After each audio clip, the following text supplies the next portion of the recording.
Underneath the headlines, what are you noticing about today's action as it relates to derivatives, to options? What is it telling you about today? Yeah, it's been really interesting. And I think the first thing I would say is I think we'll need to see a little bit more because clearly this was all about tech, and we have been head faked before. But, the options market for the last few weeks has been extremely nervous, and nervous in particular in tech. We see that through a phenomenon we refer to as spot up, vol up. So meaning as stock prices in tech continue to go up, their volatility goes up too, which is not a normal relationship. It's usually inverse.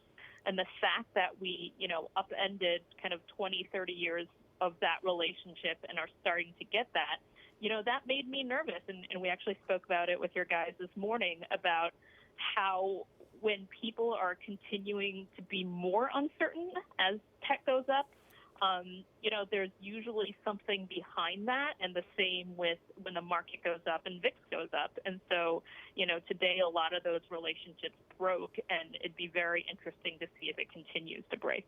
Amy, what is the relationship about participating in this rally via call options? So if I'm on the other side of that and I'm selling that option, I'm hedging that trade and buying the underlying stock, perhaps the ETF, so that when this starts to unwind, some of that hedging has exacerbated these moves. Can you walk us through the hedging underneath this via those call options that you're noticing in this market? Yeah, so no, it's a great question, and we refer to it kind of. There's different names. We call it the gamma squeeze, the hammer, what have you. But it's really a simple concept at the end of the day. If you're an investor and you buy one call option, there's somebody on the other side who has sold you that call option, and that is usually a dealer, and that dealer usually needs to do a delta hedge or referred to as a dynamic hedge. And ultimately what they're doing is they're buying the stock of the underlying to do that. Now, the issue is when you get into a relationship of spot and volatility being positively correlated as opposed to negatively correlated, that dealer is actually getting hit on two elements, both the volatility side as well as the spot side, and that can exacerbate moves on the upside. And, just one point I'd like to make on that is in the past few weeks, we had seen an extremely large notional buyer of tech call spreads in the market, and that had exacerbated a lot of the single stock moves we had seen in Salesforce, for example, and Amazon. And then, today in the market, we actually saw a bullish trade in options of Facebook in the same tenor in November. So to me, it's really interesting because this would be one of the first days where that holder of those bullish options really got hit on the position. And secondarily, the choice made there was to reload. So, we'll see what those investors are doing, because then there is a reactivity that has to happen from the dealer side.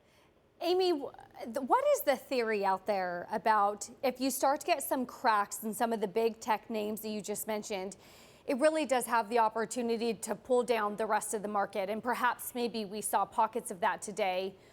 Or can the rest of the market hang in there despite some big tech pullbacks? Yeah, it becomes a weightings game. So, SPY is now a quarter Fangman. XLK is 50% Fangman. The Qs are 50% Fangman. And it doesn't take, it takes 8 names to bring down the whole index. And actually, one thing that I think is very interesting, and I actually think is part of what's happening, is the recent vaccine headlines have sort of pulled forward the timeline. And we always had this view that when the vaccine became really real, then you would finally see a break in the momentum trade, slash mega cap tech trade against value. And what's happened is all the vaccine headlines are now saying, look, by November 1st, prior to the U.S. elections, we might actually get something that's accessible to a portion of the population.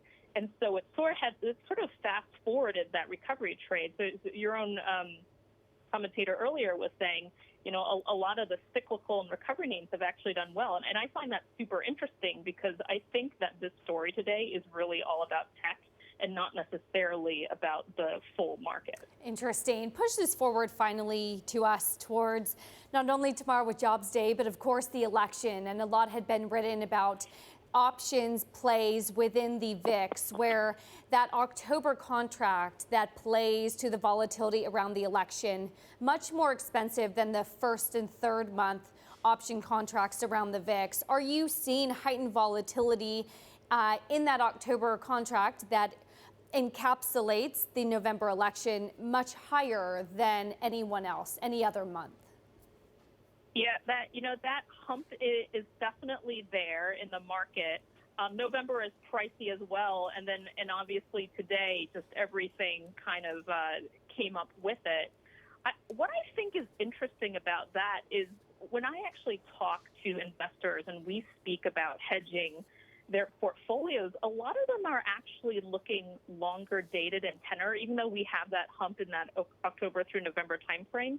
They're actually looking at vehicles more in December through January and actually even to March in the tech ETF specifically, or just the broader market.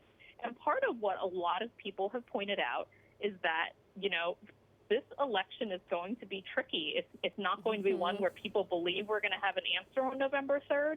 And you have tweets going out, saying like, okay, maybe you can vote in person or you can vote by mail or both, or who knows, there's a lot of mechanics and logistics going on that I think make it so you are better off, even though it is more premium, to pay for that time to watch how this would play out, because I don't know that people believe it's something that's going to be resolved that short term.